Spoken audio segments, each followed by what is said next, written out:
Enchanté.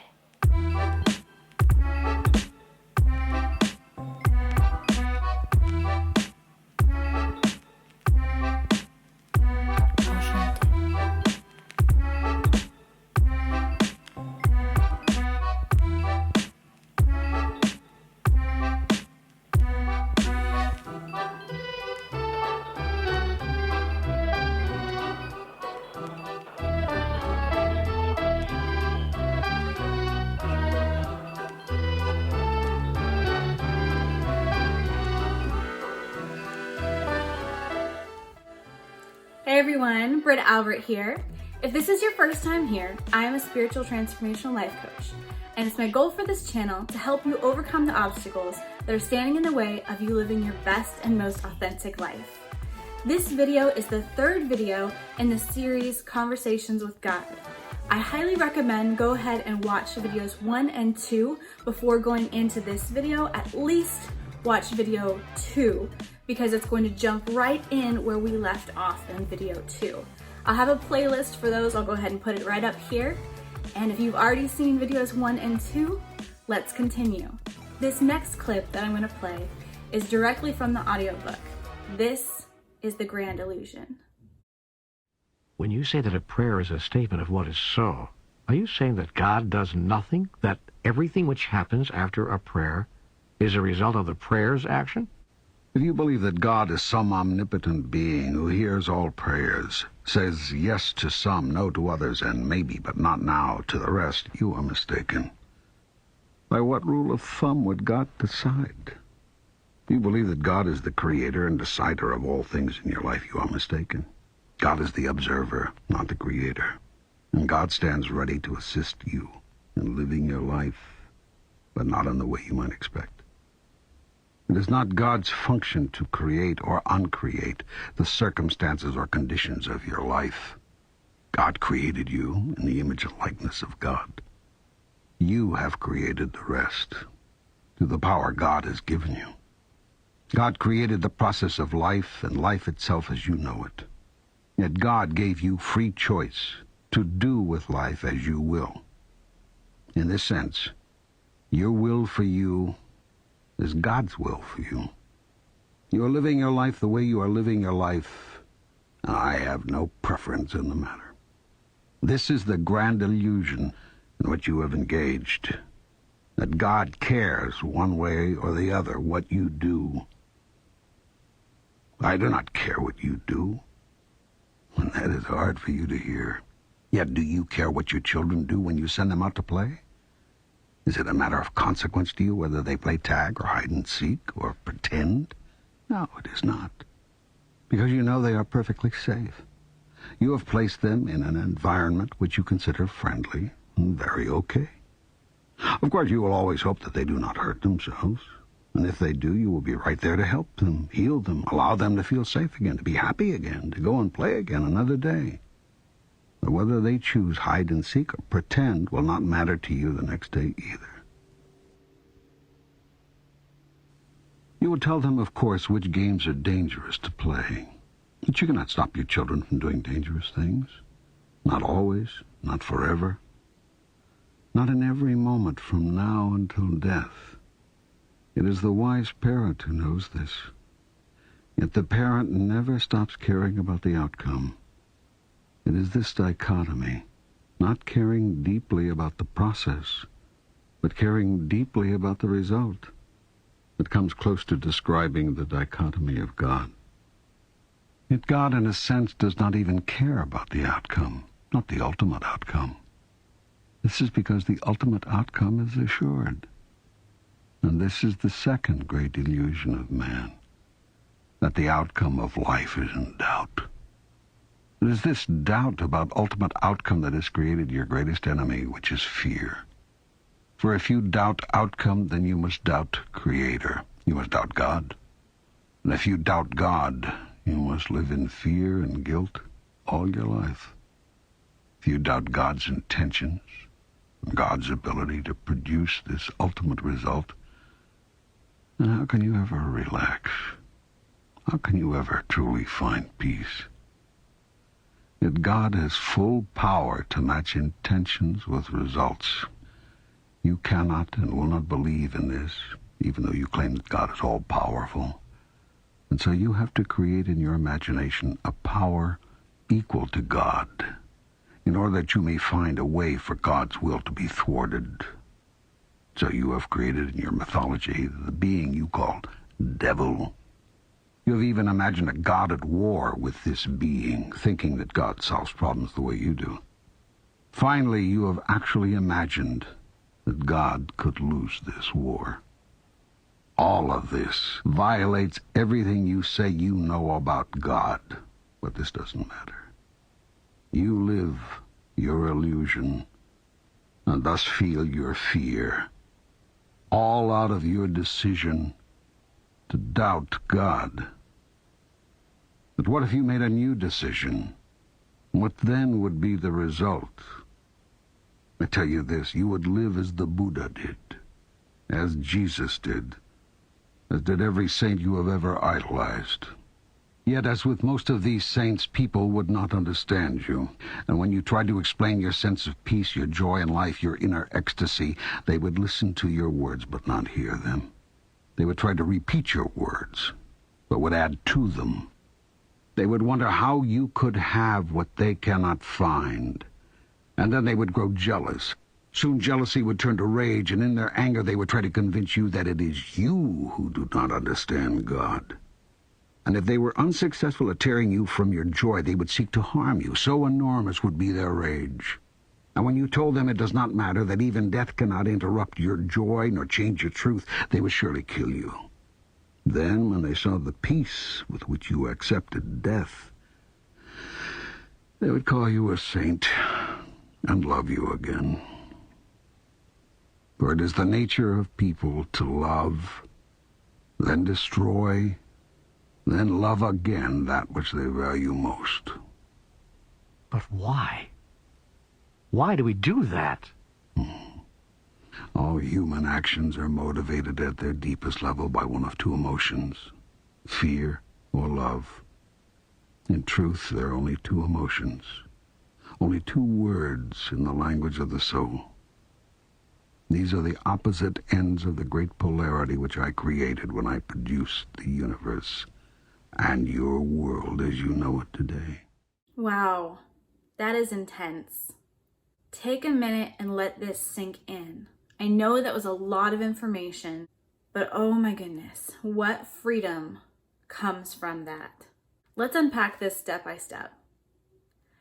So let's start with the fact that God is not creating the outcome of your world.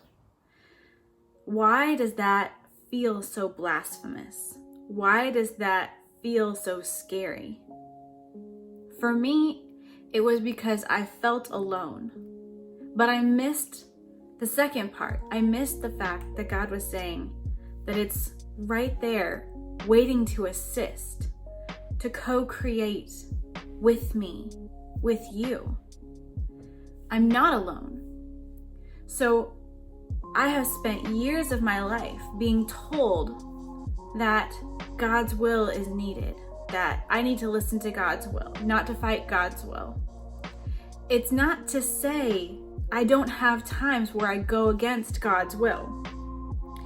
And what I mean by God's will is what I know in my heart I need to be doing, what I should be doing, what would be best, the best choice, the highest vibration, what is resonating with love, truth, and joy. When I go against that is when I go against God's will. But God's will and my will are the same. So I'm really going against my will for my life. When we make decisions, say for example, I used to smoke cigarettes. When I would smoke those cigarettes, it was difficult for me because there was part of me that didn't resonate with smoking cigarettes. Every single cigarette that I smoked, I felt judgment, I felt shame, I felt guilt. But at the same time, I wanted a cigarette. And so I was being pulled along by this, you can call it an addiction. I think it's more of a mental addiction than a physical addiction.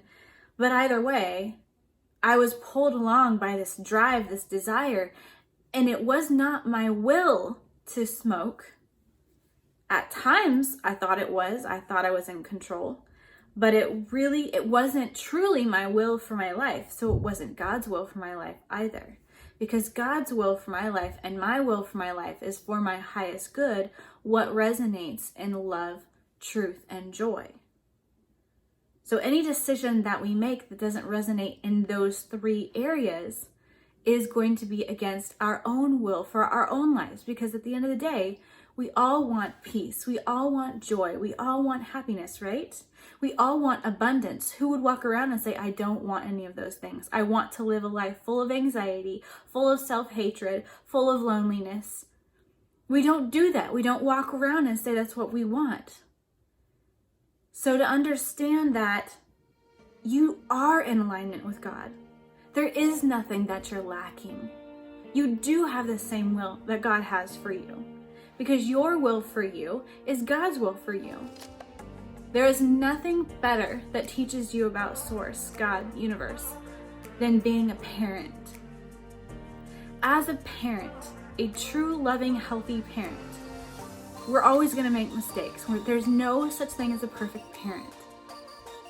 But as long as you're a parent who tries and who loves your kids, you can understand exactly what he was saying about it matters not what they go and play. The outcome is that they're going to grow and they're going to have fun and they're going to learn and they're going to have relationships with other kids. It doesn't matter if they play hide and seek or if they play tag, as long as they're out there, they're having fun and they're safe to the best of your ability. They might fall down and skin their knee, and that's when you have those conversations and you explain to them why they don't talk to strangers and what to do if that situation happens, and you teach them these things. So if we as parents can be that way, then how much more so is Source? How much more so is God? It matters not what we do, what choice we make, what path we decide to go on. Do you want to be a doctor? Do you want to be a lawyer? No, I don't want to be either of those things. Cool, no worries. You don't have to. Do you want to be a life coach? Do you want to be a teacher? Do you want to work retail? Do you want to be an entrepreneur? What do you want to do? Do you want to try out 30 different jobs in your life? Do you want to have multiple careers over the span of your life? Do you want to try all these things, experience all these things, and decide for yourself what is fun, what is enjoyable, and what is not? Perfect. That's great. Because at the end of the day, do you think that God really is going to, number one, say, oh, well, you didn't do this career that I wanted for you, so sorry, your life was a failure? Or do you think that the heart is more the matter? What did you experience in your life? What did you learn? Did you have fun? Did you enjoy yourself? Or were you miserable the whole time? Did you help others? Were you fulfilled? Or were you self-serving? And the answer that a lot of people don't like is it actually doesn't matter. Yes, we have things in society, we have agreements as a society of things that are right and wrong. But at the end of the day, none of that exists. There's no right way. And I learned this when I was younger. I used to beat myself up for not having the traditional way of life. Graduate high school, go and experience college, go and live in dorms. I felt for a long time I was bitter on some level. I had experienced some bitterness and some sadness, feeling like I cheated myself. And the more people I met, the more I realized, like, that's not the only way. There are other ways. And none of them were wrong. For me, I chose the path of the military. That did not work out. Then I got married very young and I had kids very young. I went back to school when my kids were infants. That was my experience. I had responsibilities. I did not have all these partying and experiences that I thought were these rite of passages. It's a way. It might be a common way, but it's not the way. It's not the right way. It's a way. And it's okay. It's okay to have any kind of experience you want to have. And you can go back and you can have other experiences. It might feel different because you're in a different season of life. But there's no right way. And that's okay. It's so much less pressure. Enjoy it. Enjoy your experiences. Learn. I also love what God says about love and fear, and how at the end of the day, it's only love or fear, and everything else comes from either one of them. Are we reacting out of love, or are we reacting out of fear?